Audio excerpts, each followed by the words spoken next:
নমস্কার। এসএসএ ঠিক এই শব্দের সঙ্গে রাজ্যের শিক্ষক কর্মচারীদের যে অভিযোগ কিংবা চাহিদা, দাবি সবকিছু জড়িয়ে আছে। আছে বঞ্চনা ইস্যু, আছে একই যাত্রায় পৃথক ফলের বিষয়ও। অবশ্যই রাজ্য সরকারের শিক্ষা দপ্তরের অধীনস্থ শিক্ষকদের সঙ্গে বা অধীনস্থ শিক্ষাকর্মীদের সঙ্গে শিক্ষা দপ্তরের কর্মচারীদের মতো এসএসএর শিক্ষক কর্মচারীরা যেভাবে কাজ করেন ঠিক তারা সেভাবে তাদের আর্থিক যে সুবিধা সেটা তারা পান না। এক কথায় বললে আর্থিকভাবে তারা বঞ্চিত, এবং তারা যে সময়ে যেভাবে কর্তব্য পালন করেন ঠিক সেইভাবেও তাদেরকে পূর্ণাঙ্গ যে সুযোগ সুবিধা সেটা দেওয়া হয় না বলে অভিযোগ। তাই তারা বাধ্য হয়ে আদালতে গেলেন নিয়মিতকরণের দাবিকে সামনে রেখে সুযোগ সুবিধা পেতে। তারপরও সেখানে আদালতের রায় কার্যকর হলো না, আবারও আদালতে গেলেন আদালত অবমাননার মামলার প্রেক্ষিতে। নমস্কার, কে বলছে? হ্যালো, আমি দুলাল দেবনাথ বলছি। লাইভে আছেন? কথা শোনা যাচ্ছে। হ্যাঁ, লাইনে আছি। আপনার কথা বলুন। হ্যাঁ স্যার, আমাদের জন্য কি হচ্ছে স্যার এটা বলতে চাই আর কি। আমাদের খবর তো কি স্যার?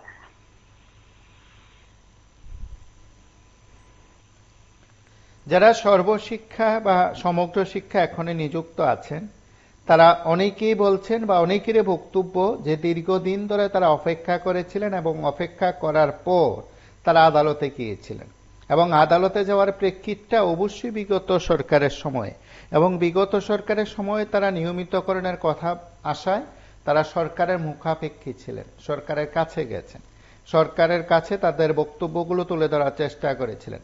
কার্যত তা হলো না। তারপর তারা 2017 সাল আগস্ট মাসে আমরণ অনশন কর্মসূচি শুরু করেছিলেন। সেই আমরণ অনশন কর্মসূচিটাই যেন রাজ্যের তৎকালীন সময় বিজেপির নেতাদের কাছে একটা আলাদা অন্যরকম ভাবে অক্সিজেন পাওয়ার বিষয় ছিল, এবং তারা বিজেপির নেতারা তৎকালীন সময়ের সুনীল দেওধর, বিপ্লব কুমার দেব, রতনলাল নাথ, টিঙ্কু রায় থেকে শুরু করে প্রত্যেক নেতৃত্ব সেই সময় সে আমরণ অনশনে বসে রাজ্যের এসএসএর জন্য তৎকালীন সময় সর্বশিক্ষা শিক্ষক কর্মচারীদের জন্য এত কান্নাকাটি করেছেন, অবাক করার মতন বিষয়। তৎকালীন সময় বিজেপির নেতাদের চোখের জল সেই সময় ওরিয়েন্ট চমুনিতে তৎকালীন সময় এসএসএ শিক্ষক কর্মচারীদের জন্য সত্যি অর্থে অবাক করার মতন বিষয়ই ছিল না। অনেকে এই কথা ভেবেছেন যে বিজেপি ক্ষমতায় এসে সে এসএসএর জন্য একটা সব কিছু করে দেবেন। কার্যত সিপিএম এর আমলে যেখানে একেবারে ডিএ সুযোগ পাওয়া যেত, বিজেপির আমলে সেই ডিএ সুযোগও বন্ধ করে দেওয়া হয়েছে। বিজেপির আমলে যে সুযোগ সুবিধা তারা পাবেন বলে আশা করেছিলেন, এই তার কিছুটা হলেও বামপন্থ সরকারের সময় সেই সুযোগ সুবিধা পাওয়া যেত, বিজেপির আমলে সেগুলো সম্পূর্ণরূপে বন্ধ করে দেওয়া হয়েছে, নিয়মিতকরণ দূরের কথা। এবং এটাও ঘটনা যে তৎকালীন সময় বিজেপির এই নেতৃত্ব যারা ছিলেন তার মধ্যে মুখ্যমন্ত্রী হয়েছিলেন বিপ্লব কুমার দেব, শিক্ষামন্ত্রী হয়েছিলেন রতনলাল নাথ। এই শিক্ষা দপ্তরে দায়িত্ব পালন করা প্রাক্তন শিক্ষামন্ত্রী রতনলাল নাথ এসএসএর সেদিনের আন্দোলনে হাজির হয়েছিলেন। আপনারা যে দৃশ্যগুলো দেখছেন সেই দৃশ্যগুলো আর নেতৃত্বের বক্তব্যগুলো এই অনুষ্ঠানে বলার অপেক্ষা রাখেন, আপনারা প্রত্যেকের কাছে মুখস্থ। এবং এই সময়ের মধ্যে রাজ্যের এসএসএর কর্মচারীরা, শিক্ষকরা যে আশা করেছিল যে বামফ্রন্ট সরকারের সময় কিছু হলো না, সুতরাং বিজেপির সময় হবে, এবং বিজেপির নেতারা যেভাবে এসে প্রতিশ্রুতি দিয়েছেন, সজল দেব, বাস্তব দেব বর্মারা সত্যি অর্থে সবকিছু ভুলে, বলতে পারেন মূল ভুলে তারা তাদের মতন করে নতুন ভাবে তারা স্বপ্ন দেখতে শুরু করেছিলেন। আর সেই স্বপ্ন দেখায় শিক্ষক শিক্ষিকারা এখন বলছেন বামফ্রন্ট সরকারের সময় ডিএ পাওয়া যেত, এখন ডিএও পাওয়া যায় না। তারা নিয়মিতকরণের আশায় যখন আদালতে গেছেন, আদালতের রায় সরকার কার্যকর করলো না। এমনকি সরকারের কোনো প্রতিনিধি, রাজ্য সরকারের কোনো প্রতিনিধি, শিক্ষা দপ্তরের কোনো প্রতিনিধি এসএসএ শিক্ষক কর্মচারীদের ডেকে এনে 2 লাইন কথাও বলেনি। নমস্কার, কে বলছেন? নমস্কার, দেবপুর থেকে বলছি। আজকে যে বিষয়টা যে শিক্ষক তাদের যে নিয়মিতকরণের মামলা, আসলে যারা মামলা করছে তারা তো বোঝারও দরকার ছিল এই সরকার আসার পর থেকে যে প্রতিশ্রুতি দিয়েছিল তাদের সাথে মিলিত হয়েছিল আগরতলা শহরে ধর্ণা মঞ্চে, কিন্তু এই সরকারটা হলো জুমলা, পুরোই জুমলা সরকার। কারণ এই সরকার আসার পর থেকে যতই মামলা করেছে কোনোটা মামলার প্রাধান্য এখন পর্যন্ত দিয়েছে বলে মনে হয় না। কারণ আমরা দেখলাম সর্বশিক্ষার ক্ষেত্রে মামলা হওয়ার পর এই অন্য অন্য ক্ষেত্রে হয়েছে, কিন্তু মামলা করে এখন পর্যন্ত এই সরকার কোনো নিষ্পত্তি করলো না, এখন পর্যন্ত করলো না। কিন্তু মামলা করতে তাদের মনের আশা রয়েছে, কোর্টের প্রতি বিশ্বাস রয়েছে, হওয়ার পরে কেস করেছে নিয়মিতকরণ করানোর জন্য। কিন্তু আসলে এই সরকারের প্রতিশ্রুতি গুলো তো তারা নিজেই খিলাপ করে ফেলেছে। দেখেন, তারা 10টা ডকুমেন্ট বিষয় ইস্তেহার দিয়েছিল অনেকগুলা, তার মধ্যে 10টা করে নিয়েছিল রেগা 340 টাকা করবে, 50,000 চাকরি দেবে, সর্বশিক্ষা শিক্ষকদের নিয়মিত করা হবে, 10,330 কে স্থায়ী সমাধান করা হবে, অনিয়মিত কর্মচারীদের নিয়মিত করা হবে সর্বক্ষেত্রে। কিন্তু কোনটা করেছে এখন পর্যন্ত এই সরকার? কিন্তু এই সরকার করেছে কিন্তু মামলা না, কিন্তু হামলার মধ্যে 1 নম্বরে আছে এই সরকার। মামলা তো করছে শিক্ষকরা, কিন্তু মামলা করে হারছে। কিন্তু হামলার 1 নম্বর হলো বিজেপি সরকার। মানুষের উপরে হামলা, বাড়িঘরে হামলা, দোকানে হামলা, মিডিয়ার হামলা, অফিস হামলা, এইভাবে চলছে। কিন্তু আসলে সরকারের কথা একটু এখন পর্যন্ত কোনোটাই কাজ কমতি নেই। আমরা আশা করবো এই সরকার প্রতিশ্রুতিগুলো পালন করবো, 3 বছরের মধ্যে রয়েছে। না হলে কিন্তু মানুষ কিন্তু তার প্রতিরোধ করবে গণতান্ত্রিক পদ্ধতির মাধ্যমে। বেকারের সাথে প্রতারণা সর্বক্ষেত্রে কিন্তু তাদের কোনটা এখন পর্যন্ত ত্রিপুরার জনগণকে একদম কথায় কথায় বললে বামপন্থের কথা বলে 25 বছর বামপন্থ সরকার যাই করে দিল, স্কুল কলেজ খেলার মাঠ সমস্ত স্টেডিয়াম গুলা এখন পর্যন্ত সেটিকে মেরামত করার মতন এই সরকারের করতে পারেনি। কথায় কথায় বলে কিন্তু বামপন্থ সরকার যেগুলা কেস মামলা করেছে, কিন্তু সরকার আইনগতভাবে কোর্টকে প্রাধান্য দিয়ে সরকার কিন্তু বামপন্থ সরকার করে দিয়েছে, কিন্তু সেটা করতে পারেনি। বামপন্থ সর্বশিক্ষা তাদেরকে নিয়ে করেছিল একটা কেন্দ্রীয় স্কিমের উপরে করেছিল, সেটা আন্দোলন করতে করতে তাদের এই সময়টা পায়নি। সেই বামপন্থ সরকার তাদেরকে রেগুলার করার জন্য জিআরএস এর মানে নিয়েছে, জিআরএস রেগুলার করার কথা ছিল। বিজেপি সরকার আসার আগে দিয়ে শূন্যপদ রয়েছিল, হাজার হাজার করে রয়েছে, কিন্তু নিয়োগ করার কথা কিন্তু একটাও করেনি। কিন্তু রতন বাবু তো বড় বস্তা দিয়ে, কারণ তথ্যভিত্তিক বলেছিল 2018 সালের নির্বাচনের আগে। এই তথ্যভিত্তিক গুলাটি এখন কোথায় রয়েছে কিন্তু আর দেখি না। শিক্ষামন্ত্রী ছিলেন, ত্রিপুরা রাজ্যের আইনমন্ত্রী ছিলেন, এখন বিদ্যুৎ মন্ত্রী ছিলেন, কারণ ত্রিপুরা রাজ্যের বিদ্যুতের হাল তো খুবই খারাপ হয়ে গেল। কিন্তু আর আমরা এই সরকারের সম্বন্ধে আলোচনা করি, তাদেরকে সজাগ সতর্ক করার জন্য সোশ্যাল মিডিয়া আপনারাও আলোচনা করছেন, তাদের ভুলগুলাকে শুদ্ধ করার জন্য। কিন্তু ভুলগুলো শুদ্ধ করার ক্ষেত্রে কিন্তু তাদের মনে রাগ হয়। এবং অনেকে বলছেন বা অনেকের বক্তব্য যে তারা যে বিশ্বাস করেছিলেন সেই বিশ্বাস ছিল সরকারের প্রতি। অবশ্যই রাজ্যের প্রাক্তন মুখ্যমন্ত্রী বা বিজেপির প্রাক্তন প্রদেশ প্রভারী সুনীল দেওধর থেকে শুরু করে প্রাক্তন শিক্ষামন্ত্রী প্রত্যেকেই তো কথা দিয়েছিলেন, কার্যত কথা রাখলেন কি? যারা এসএসএ শিক্ষক কর্মচারীরা আছেন তারা এখন ডিএ সুযোগ সুবিধাটুকু পাচ্ছেন না। নমস্কার, কি বলছেন? নমস্কার স্যার, লাইভে আছেন, কথা শোনা যাচ্ছে, টিভির সাউন্ড বন্ধ করে কথা বলুন। শিক্ষা নিয়ে যে কথা বলছে, যদি হাইকোর্ট রায় দিত যে টিভির সাউন্ড বন্ধ করে কথা বলুন। সর্বশিক্ষা চাকরি নেই, আমরা প্রত্যেকের কাছে অনুরোধ করছি টিভির সাউন্ড বন্ধ করে সরাসরি কথা বলবেন এবং আপনার কথা প্রত্যেকে শুনতে পাবে। নমস্কার, কি বলছেন? হ্যাঁ বলুন। সর্বশিক্ষাটা অনেক আশা করে এই সরকারকে প্রতিষ্ঠা করছিল। এই সরকারও কারণে বিভিন্ন ভাবে প্রতিশ্রুতি দিছিল যে ক্ষমতায় আসতে পরে এই সর্বশিক্ষা কারণে রেগুলার করা হবে, জিআরএস রেগুলার করা হবে, অনিয়মিত কর্মচারীরা নিয়মিত করা হবে, আর 7ম বেতন কমিশন দেওয়া হবে। কতটুকু পাইছে সেটা কর্মচারীরা ভালোভাবে বলতে পারবো। তবে তারা আমরা মানে বিজ্ঞান শিক্ষকরা শিক্ষিত মানুষ, যারা এখন মন্ত্রিসভা চালাইছে তারা থেকেও ভালো শিক্ষিত একজন মন্ত্রী ছিল, যারা তার কথাটা কইতে আমরা খুব সংকুল হয়। ওনারে কি দিলে আমরা সম্বর্ধনা দেবো, যে আগে বলতাম যে কাকা আমার মাথা, তো ওই মন্ত্রী তো আগে দেখতাম বিধানসভার মধ্যে বস্তা বইয়া ফাইল দিয়ে দিত, 100,000 পোস্ট খালি আছে। উনি বলছিল 60,000 ভ্যাকেন্সি পোস্ট খালি করে রয়েছে, বামপন্থী চাকরি দেয় না। আমরা ক্ষমতায় 1 বছরের মধ্যে 50,000 ভ্যাকেন্সি পোস্ট পূরণ করা। আইসিইউ তো কত হাজার ভ্যাকেন্সি পোস্ট পূরণ করছে আপনারা মাধ্যমে কোন দপ্তরে, তার হিসাব দেখে আপনারা না আমরা জনগণকে নিতে পারেন। পারেন, আমরা একটু শান্তি পাবো এই জুমলা সরকারের হাত থেকে। এতটুকুই বলার। নমস্কার, কে বলছেন?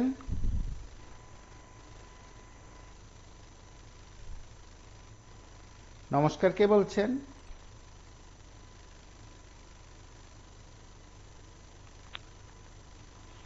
হ্যালো। হ্যালো। হ্যাঁ বলুন। হ্যাঁ, বলছিলাম কি, চেয়ারম্যান তো 2018 যে আপনার আমরণ অনুষ্ঠান হয়েছিল, সেই মঞ্চে গিয়ে অনেকেই অনেক কথা বলেছিল। তারা বর্তমান সময়ে অনেক উঁচু উঁচু পদে আছেন।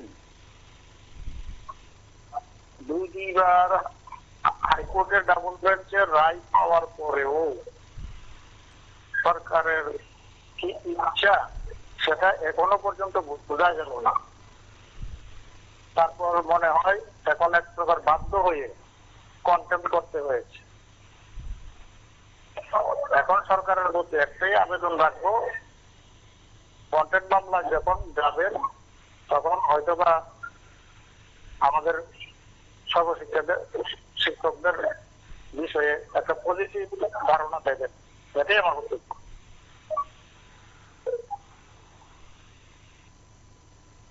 নমস্কার, কে বলছেন?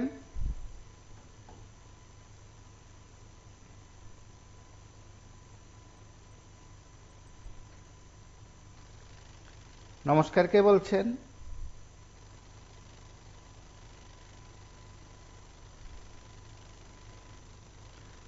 এবং সর্বশিক্ষার যারা আছেন, আমার কথাগুলো যারা শুনছেন এবং অবশ্যই রেকর্ড করা বক্তব্যগুলো যারা শুনবেন, তারা অনেকেই বলবেন যে হ্যাঁ, যেভাবে কথা দেওয়া হয়েছিল ঠিক সেভাবে কথা রাখেননি। কারা কথা রাখেননি তাদের বক্তব্য পরিষ্কার। সরকারে এসে সবকিছু করা হবে। এখন প্রশ্ন হলো, সরকারে এসে আদালতের রায় বের হলো, রায় বের হওয়ার পর সরকারের তরফ থেকে কোনো উত্তর ছিল না। দীর্ঘদিন ধরে তারা অপেক্ষা করছিলেন। আবার তারা সেই আদালতের দ্বারস্থ হলেন আদালত অবমাননার বিষয় নিয়ে। আবার সেই মামলার আগামীকাল শুনানি ত্রিপুরা উচ্চ আদালতে। যারা সর্বশিক্ষার যারা আমার কথাগুলো যারা শুনছেন এবং অবশ্যই যারা আমার বক্তব্যগুলো শুনবেন, রেকর্ড করা বক্তব্যগুলো শুনবেন, তারা অনেকে বলবেন যে হ্যাঁ, এমন একটি ঘটনা ঘটেছে যে ঘটনাগুলোর পর আশা করেছিলেন, সংশ্লিষ্ট সকলে আশা করেছিলেন যে সরকার, বিশেষ করে বিজেপি সরকার তাদের জন্য কিছু করবে।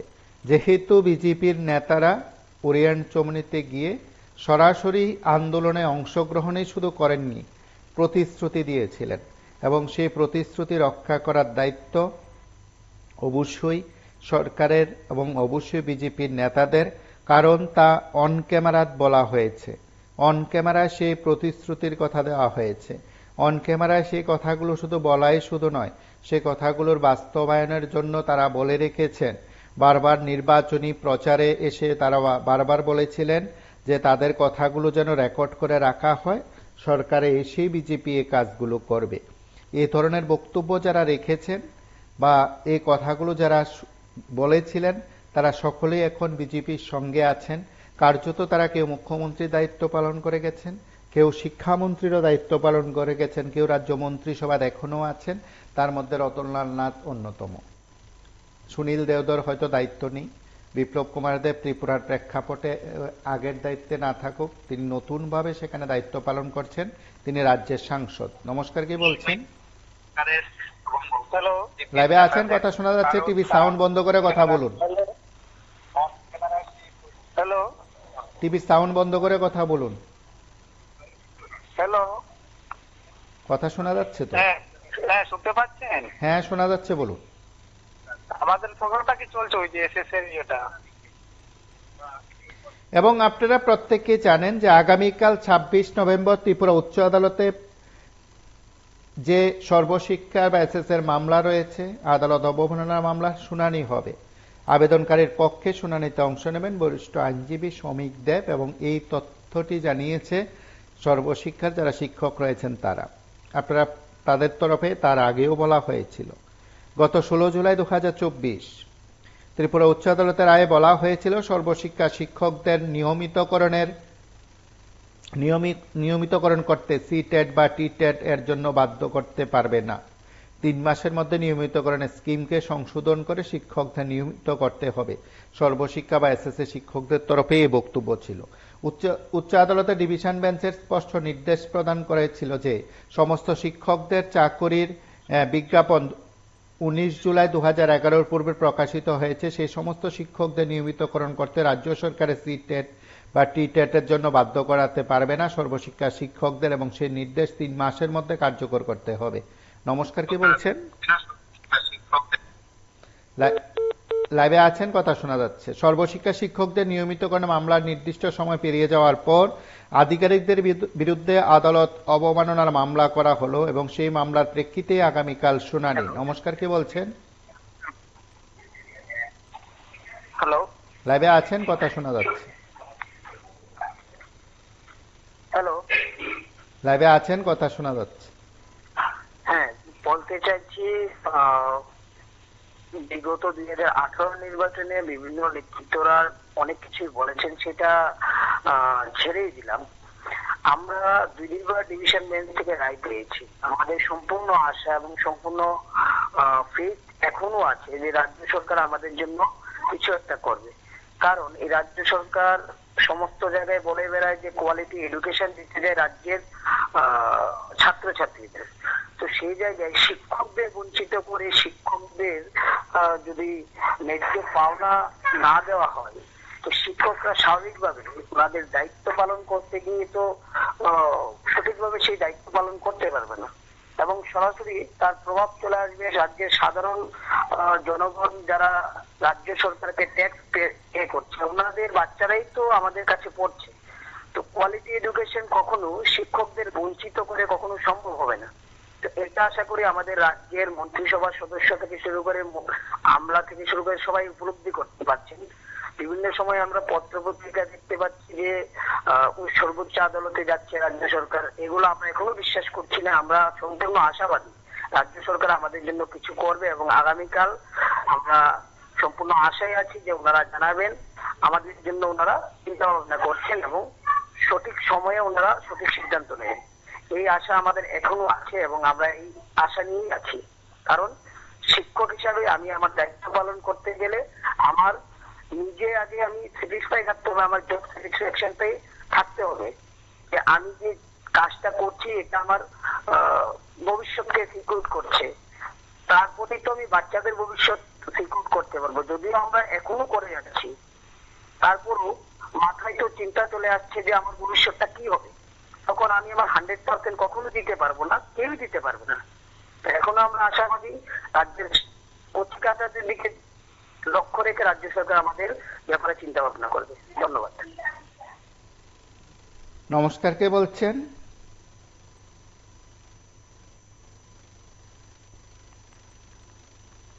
নমস্কার, কে বলছেন? স্যার, আমি একজন সর্বশিক্ষা শিক্ষক। তো আপনার চ্যানেলের মাধ্যমে আমি সরকারকে বলতে চাই যে যে প্রতিশ্রুতিগুলি দিয়েছেন সেই প্রতিশ্রুতিগুলি যেন বাস্তবায়িত করেন, এটাই আমরা চাই আর কি স্যার। ঠিক আছে, থ্যাংক ইউ স্যার। নমস্কার, কে বলছেন?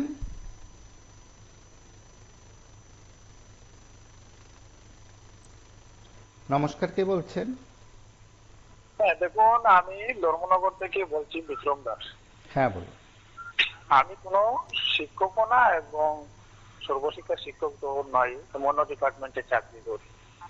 তো আপনাদের প্রোগ্রামটা দেখি, রোজই দেখি। আজকে যেহেতু সুযোগ পেয়েছি তো দুটো কথা বলতে হয়। শুনতে পাচ্ছেন? শোনা যাচ্ছে, বলুন। হ্যাঁ, দুটো কথাই বলতে হয়। আমি দেখেছিলাম যখন এসএসসি শিক্ষকরা নতুন সরকার আসার পরে ওরা একটা সভা করেছিল এবং সেইখান থেকে মাননীয় মন্ত্রী রতনলাল নাথ মহাশয় বলেছিলেন 3টা শব্দ, প্রমিস, প্রমিস, প্রমিস, এবং বলেছিলেন কিচ্ছু লাগবে না। ওইগুলো এখনো সকল শিক্ষক না, ত্রিপুরাবাসীর হ্যাঁ, মনে আছে ওইসব বিষয়গুলো। যাই হোক, আগামীকালকের বিষয় শুনেছি সজল বাবু নাকি ওনাদের শিক্ষক সংগঠনের একজন নেতৃত্ব, উনি কোর্ট কন্টেম্প্ট করেছেন। আগামীকাল সেটার শুনানি, এবং আমিও ঠাকুরের কাছে প্রার্থনা করবো যে এই সর্বশিক্ষা শিক্ষকরা যাতে আগামীকাল সরকারের পক্ষ থেকে কোনো একটা ভালো খবর পায়। ধন্যবাদ।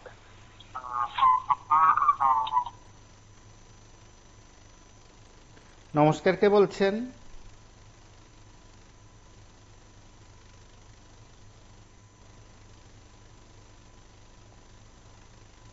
নমস্কার, কে বলছেন?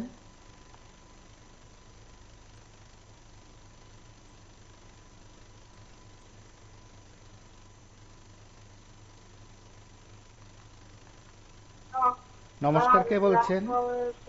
হ্যালো। লাইভে আছেন, কথা শোনা যাচ্ছে। হ্যাঁ, হ্যালো, আমি বাবুলাল সিনহা বলছি স্যার। হ্যাঁ, বলুন। আমি একজন এসএসসি শিক্ষক, প্রাইমারি টিচার। স্যার, ওই আমার এখন দেখছি স্যার, আমাদের মামলা বিষয়ে কিরকম স্যারেরা সিদ্ধান্ত নিয়েছেন বা সরকার তো আমাদেরকে এখনো রেগুলাইজ করেনি। আমরা মামলা পাওয়ার পরেও তাই আমি অত্যন্ত দুঃখিত স্যার। সেই বিষয়ে একটু বলার জন্য আমি কল করেছিলাম স্যার। হ্যালো, কথা শোনা যাচ্ছে, বলুন। স্যার, আমরা হাইকোর্টের মহামান্য হাইকোর্টের রায় তো স্যার 2বার পেয়েছি, তবু মাননীয় বর্তমান সরকার আমাদেরকে রেগুলারের বিষয়ে কোনো চিন্তাধারা করেননি। তাই আমরা অত্যন্ত দুঃখিত। আপনাদের মাধ্যমে বা আমার মাধ্যমে আমাদের কি করা উচিত একটু জানাবেন স্যার। আমিও এই এসএসএ গ্রুপের মধ্যে আছি। তাই অত্যন্ত দুঃখের সহিত মানে চিন্তা করতে বাধ্য হলাম স্যার। আগামী দিনে কিরকম হবে একটু মনে কিরকম একটা চিন্তা লেগেছে, তাই বলিতেছি স্যার। আর কি বলবো স্যার, যদি রেগুলার তো ভালো, আর না হইলে তো আমাদের ভবিষ্যৎ তো স্যার অন্ধকারে ডুবে যাবে। সেটাই আনি স্যার।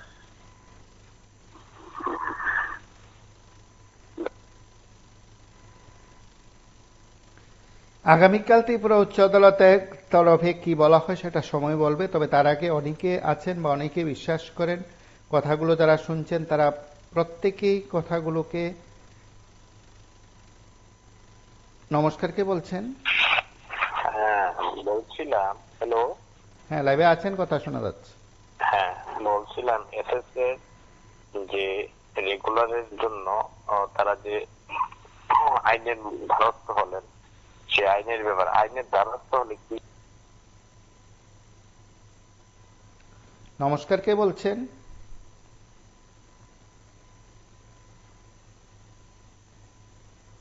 হ্যালো।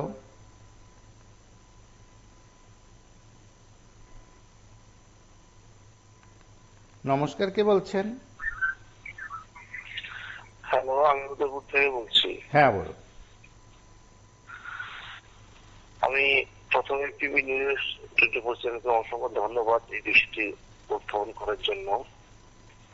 তো আমার প্রশ্ন আপনাদের কাছে একটাই প্রশ্ন, যখন মন্ত্রী মিনিস্টাররা সাংবাদিক সম্মেলন করে তখন আপনারা আমাদের বিষয় নিয়ে তখন তাদেরকে কোনো প্রশ্ন জিজ্ঞেস করেন না কেন? এটাই। ধন্যবাদ।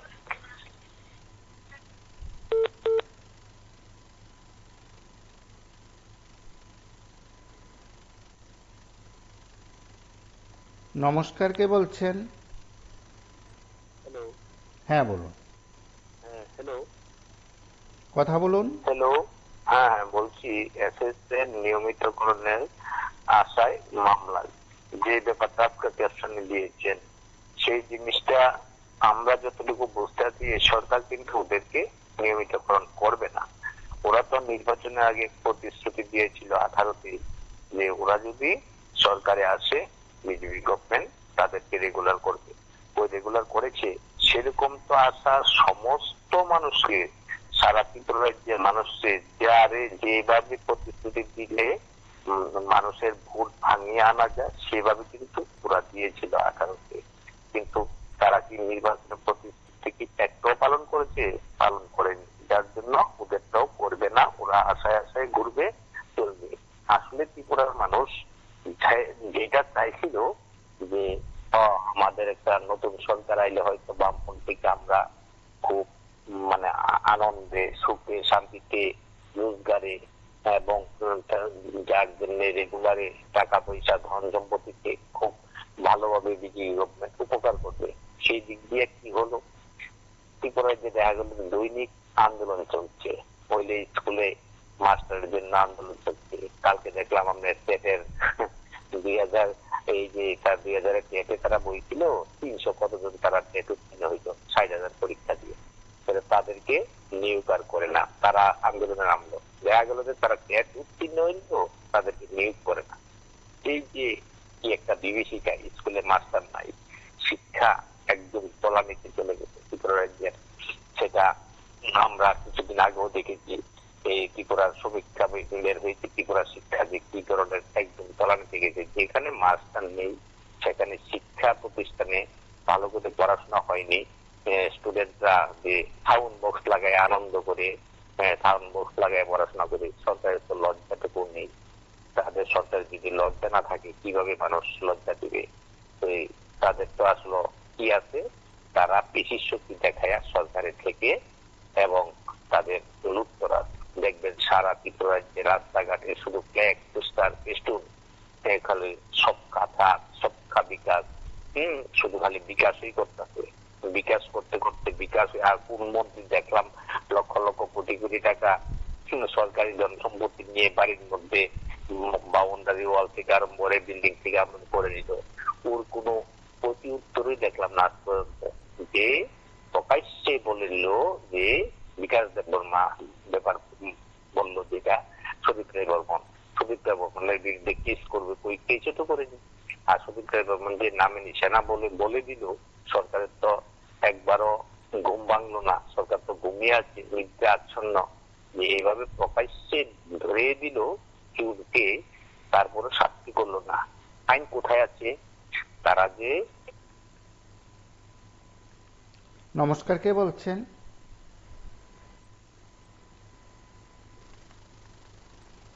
নমস্কার, কে বলছেন? হ্যালো, লাইভে আছেন, কথা শোনা যাচ্ছে। হ্যাঁ, আপনাদের কাছে আমার একটা অনুরোধ, আপনারা যখন মন্ত্রী মহাশয়রা আপনাদের সঙ্গে কথা বলে আমাদের কথাটা জিজ্ঞাসা করতে পারেন যে এই আমাদের কি সর্বশিক্ষা শিক্ষকদেরকে নিয়মিতকরণের ব্যাপারে তাদের মতামত কি, এরকম প্রশ্ন করলে আমরা অত্যন্ত খুশি হতাম।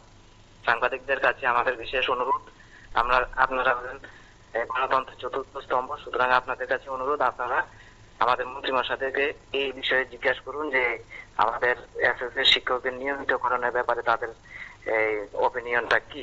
এটাই আমার বক্তব্য। নমস্কার।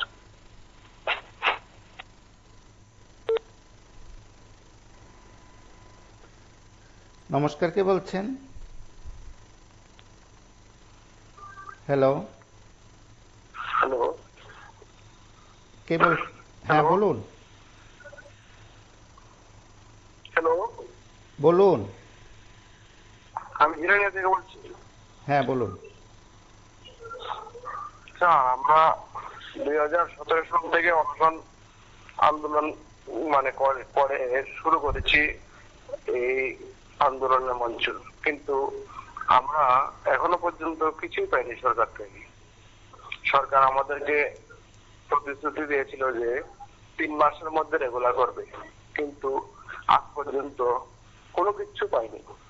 ডিএফ দূরে থাক, কিন্তু ওরা একটু আমাদেরকে কোনো কিছুই দেয়নি। এই জন্য আমরা খুবই টেনশনে আছি।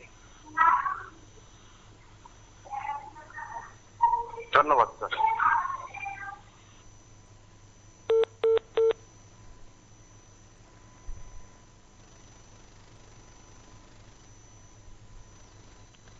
নমস্কার, কে বলছেন?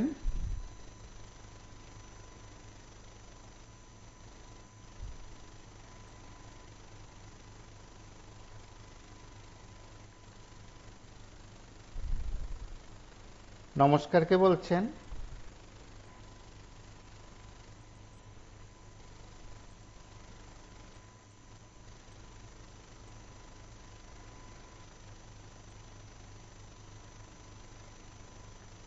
এবং এই সর্বশিক্ষার বা সমগ্র শিক্ষার যারা শিক্ষকরা আছেন, কর্মচারীরা আছেন, তারা হয়তো সেদিক থেকে বিষয়গুলো উল্লেখ করতে পারেন বা তারা তাদের মতন করে বিষয়গুলো উল্লেখ করছেন বা করবেন, কিন্তু তাদের নিয়মিতকরণ কবে হবে? নমস্কার, কে বলছেন?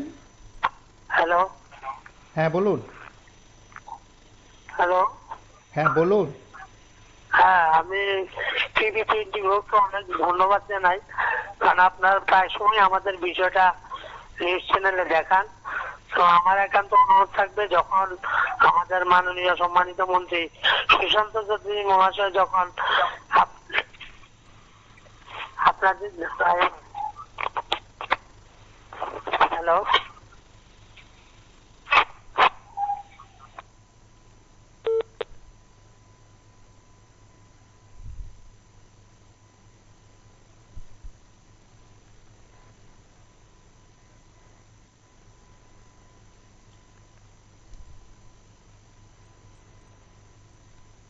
নমস্কার, কে বলছেন?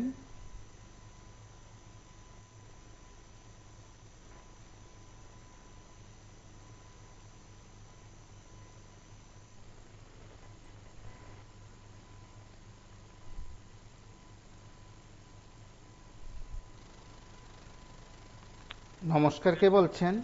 হ্যালো। লাইভে আছেন, কথা শোনা যাচ্ছে। হ্যালো। লাইভে আছেন, কথা শোনা আমি যাচ্ছে। টিভি টোয়েন্টি গ্রুপকে অসংখ্য ধন্যবাদ জানাই, কারণ আপনারা সবসময় আমাদের অ্যাক্সিডেন্ট নিউজটা উপস্থাপন করেন প্রায় সময়।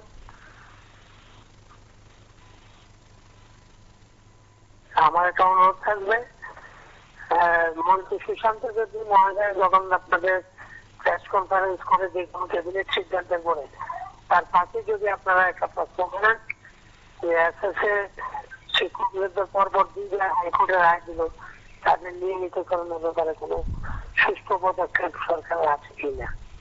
ধন্যবাদ।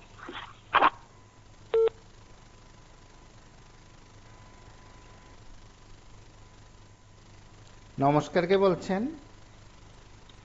নমস্কার দাদা, আমি আগরতলা থেকে বলছি, সুনীল কুমার দাস। শুনতে পাচ্ছেন তো না? হ্যাঁ বলুন।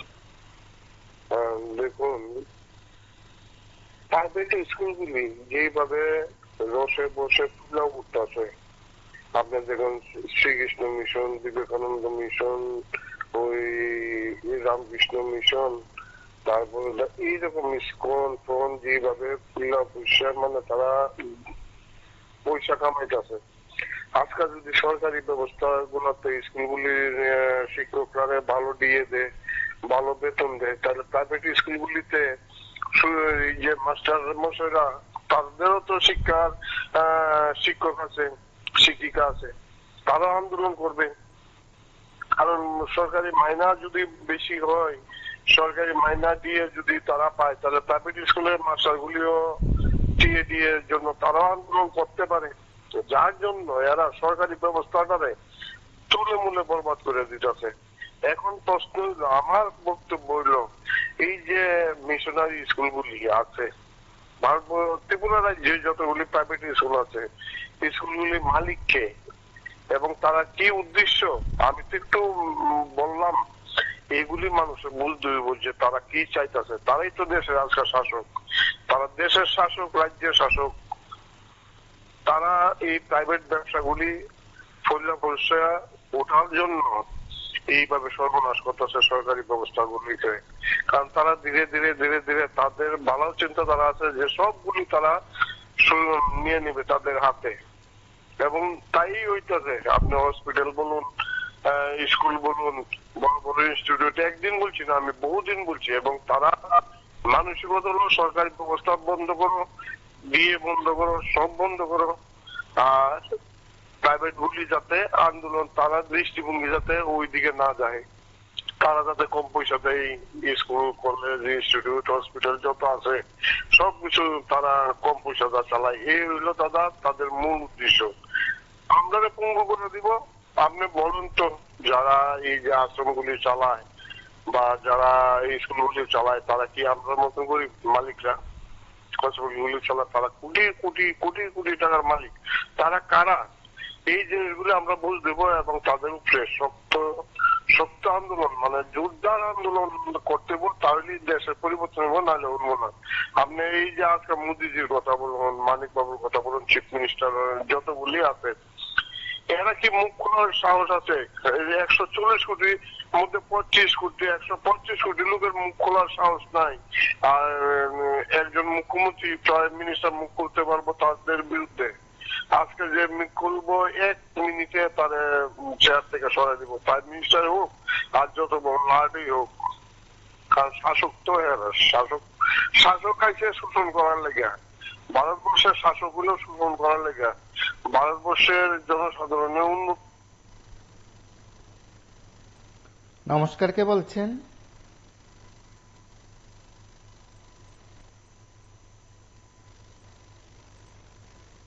নমস্কার, কে বলছেন?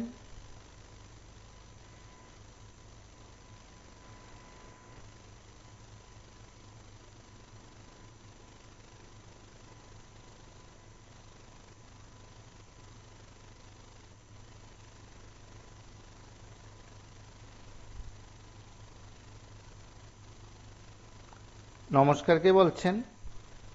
হ্যাঁ নমস্কার, হ্যাঁ বলুন।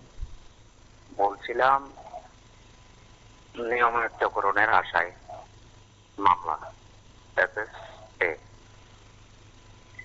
তো আসলে আমরা দেখলাম আর কি, রাজনৈতিক ব্যক্তির দ্বারা রাজনৈতিক বিভিন্ন রকম প্রতিশ্রুতি দেবে, কিছু পালন করবে, কিছু পালন করবে না।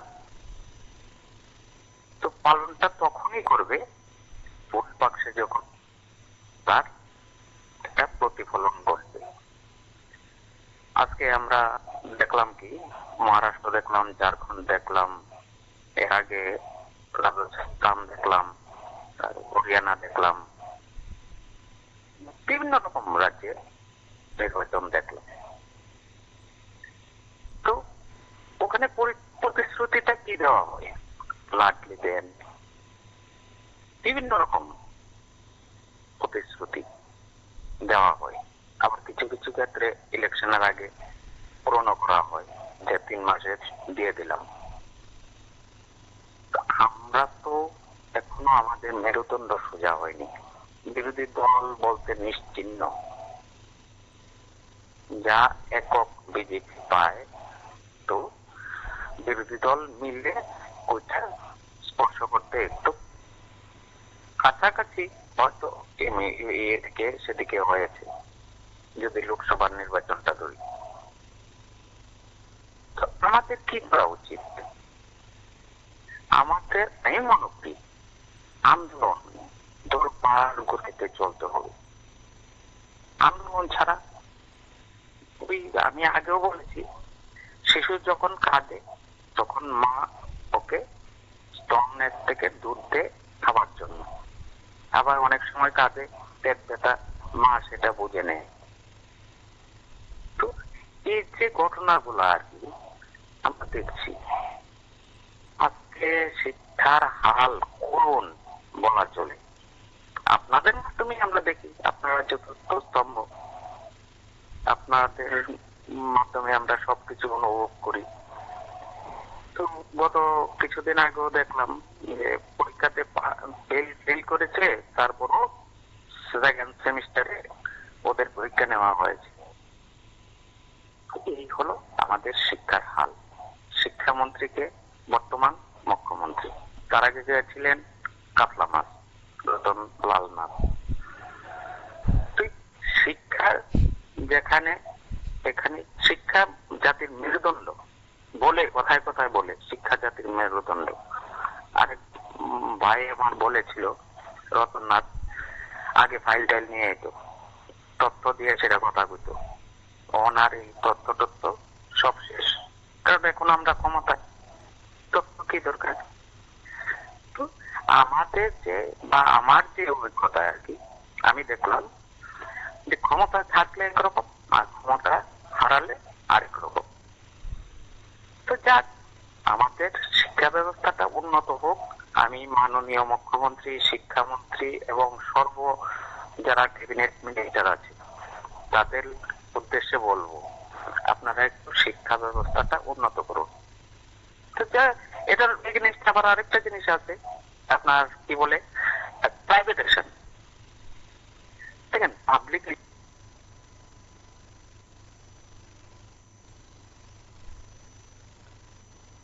নমস্কার, কে বলছেন?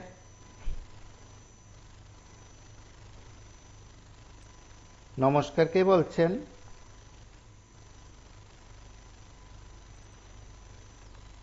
হ্যালো। হ্যালো, হ্যাঁ বলুন। হ্যাঁ আমি অমরপুর থেকে বলছি। হ্যাঁ বলুন। হ্যাঁ বলছিলাম যে আমি একজন 10,323-এর শিক্ষক, ঠিক আছে? তো হ্যালো, হ্যাঁ বলুন। 323-এর শিক্ষক যখন হাইকোর্টে অলরেডি রায় দিয়েছিল আমাদের বিপক্ষে, তখন কিন্তু সরকার বলেছিল যে 10,323-এর চাকরি অলরেডি আমরা খাইনি, এটা হাইকোর্ট তোমাদের রায় দিয়েছে, আমাদের কিছু করার নেই, ঠিক আছে? তো সেরকম ভাবে এখন তো যারা সর্বশিক্ষার ক্ষেত্রেও তো হাইকোর্টে রায় দিয়েছে, ওনারা কেন এখন দিল্লিতে চলে যাচ্ছে? আমাদের ক্ষেত্রে সেটা হয়নি কেন? কারণ একটা সময় দেখা গেছে হাইকোর্টে রায় দিয়েছে, আমাদেরকে বলেছে 10,323-এর চাকরি শেষ, কারণ চাকরি হাইকোর্টে রায় দিয়েছে, কোর্টের উপর আমরা যেতে পারবো না। তো এখন তো সেই সর্বশিক্ষা শিক্ষকদেরকে তো রায় দিয়েছে, তাহলে এখন ওনারা হাইকোর্টের রায়টা মানছে না কেন? ওনারা দিল্লি কেন যাচ্ছে? আমাদের ব্যাপারটা সেরকম উল্টে, এই ব্যাপার উল্টো, আমাদের ব্যাপার আবার ওনারা কার্যকর করেছে, এখন কার্যকর করছে না, তা দ্বিধাচারিত হয়ে গেল না সরকারের? শুধু শিক্ষকদের খেলা চলছে, এটাই বলার ছিল। যারা শুনছেন এসএসসি শিক্ষক শিক্ষিকারা আমার কথাগুলো শুনছেন, অবশ্যই আপনাদের মতন করে হয়তো অনেকে বলবেন এই কথাগুলো তারা বরাবরই বলে থাকেন। সেদিক থেকে বোধ হয় এই এসএসসি শিক্ষক কর্মচারীদের জন্য নিয়মিতকরণের যে আশা, নিয়মিতকরণ যে বিশ্বাস, সেটা উচ্চ আদালতের রায়ে সম্ভব হবে কিনা সেটা আগামীকালেই বোঝা যাবে। নমস্কার, কে বলছেন? টিভি24 এর মাধ্যমে বলতে চাই, এখন তো গজমূর্খ বসে রয়েছে চেয়ারে। আগে একজন 4.5 বছর গজমূর্খ ছিল, গজমূর্খ নিয়মিত কর্মচারীদের নিয়মিতকরণ বন্ধ করে দিয়ে গেছে, আর কিছু করতে পারেনি। বিজেপি মানে পাটপার জুমলা পার্টি একটা। স্বাস্থ্য দপ্তরের অধীনে কর্মরত ডিআরবি 416 জন জিডিএ, ওদের হাল কি অবস্থায়? মুখ্যমন্ত্রীর হাতে স্বাস্থ্য দপ্তর রয়েছে, উনিও কিছু জানেন না। 60 বছর হয়ে গেছে, কিছুদিন আগে খালি হাতে বাড়িতে চলে গেছে। কি অবস্থা ওদের? চোখের জল ওদের শুধু খালি। এই ডাবল ইঞ্জিন সরকার আসার পর, সিঙ্গেল ইঞ্জিন সরকারটা তো খুব ভালো ছিল। সিঙ্গেল ইঞ্জিন সরকারের আমলে তো ওরা নিয়মিতকরণ থেকে বঞ্চিত হয়নি, আর কোর্টের রাইটে পর্যন্ত মানছে না। কি সরকার একটা চলছে রাজ্যে, সংবিধান মানে না, আইন মানে না, আবার বড় বড় কথা বলছে।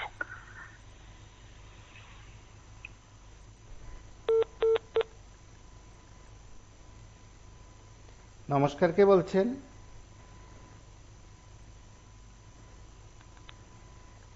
নমস্কার, কে বলছেন? হ্যালো, লাইভে আছেন, কথা শোনা যাচ্ছে। হ্যালো, লাইভে আছেন, কথা শোনা যাচ্ছে।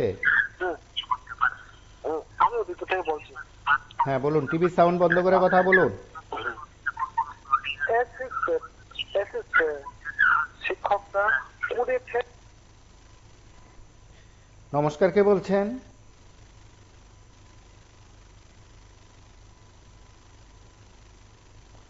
নমস্কার, কে বলছেন? হ্যালো, নমস্কার হ্যাঁ বলুন। স্যার, অনেকদিন পরে হলো আজকে খোলামেলা একটা এসএসসির বিষয়টা নিয়ে তুলেছেন। ধন্যবাদ টিভি24-কে এই আলোচনাটা আনার জন্য। বিষয়টা হচ্ছে, অত্যন্ত দুঃখের সাথে বলতে হয়, 2017-তে যারা বিরোধী ছিল তারা আজকে চেয়ারে। এক কথা, সর্বশিক্ষা শিক্ষকরাই বিগত সরকারের বিরুদ্ধে অনশন মঞ্চে বসেছিল। সেই অনশন মঞ্চে বর্তমানে যারা চেয়ারে আছেন ওনারা এসেছিলেন, প্রতিশ্রুতি দিয়েছিলেন সরকার আসার পর 3 মাসের মধ্যে রেগুলার করে দেবে।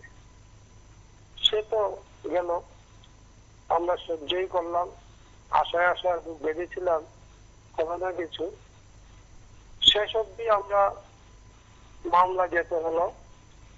মামলায় গিয়েও আমরা 2021 সালে সম্মানিত হাইকোর্ট বিচারপতি কুরেশি বেঞ্চ রায় দিয়েছিল আমাদেরকে, সরকারকে বলেছিল রেগুলার করার জন্য। দুঃখের বিষয় সরকার রেগুলার করেনি, বরং কিন্তু 3 করে 2 জনকে রেগুলার করেছিল, জানি না বাকিরা সবাই শেষে গেল। ঠিক আছে, আমাদের ভাগ্যে যা আছে, আমরা কেন কন্ট্রাক্ট টিচার হিসেবে ঢুকলাম, এটাই আমাদের অপরাধ। কেননা দেখুন স্যার, একটা স্কুলে একজন গ্রাজুয়েট টিচার বেতন পায় 70 থেকে 80,000, আর আমরা যারা কন্ট্রাক্ট টিচার আমরা পাই 25,000, 20,000, 9,000 এই করে। মানা যায় বলুন তো? তারপরেও কিন্তু আমরা যখন স্কুলে যাই আমরা বেতনের কথাটা মনে রাখি না, ছাত্রের কথাটা মনে রেখে ছাত্রদের ভালো ভবিষ্যৎ চিন্তা করে আমরা সেইভাবে ক্লাস করে যাচ্ছি, আজও যাচ্ছি। আজ থেকে প্রায় 20 বছর জানি আমাদের চাকরি। দেখুন স্যার, যখন 10,323 চাকরিটা চলে গেল, হয়তো সেদিক থেকে আগামীকাল ত্রিপুরা উচ্চ আদালতের রায়ের পর কিছু থাকলে অবশ্যই আমরা আপনাদের কাছে তুলে ধরবো। এসএসএর তারা আশায় আছেন, তাদের নিয়মিতকরণের সুযোগ সরকার দেবে কিনা, সিদ্ধান্ত সরকার নেবে কিনা, সেটা সময় বলবে। আজ এই পর্যন্তই। নমস্কার, শুভরাত্রি।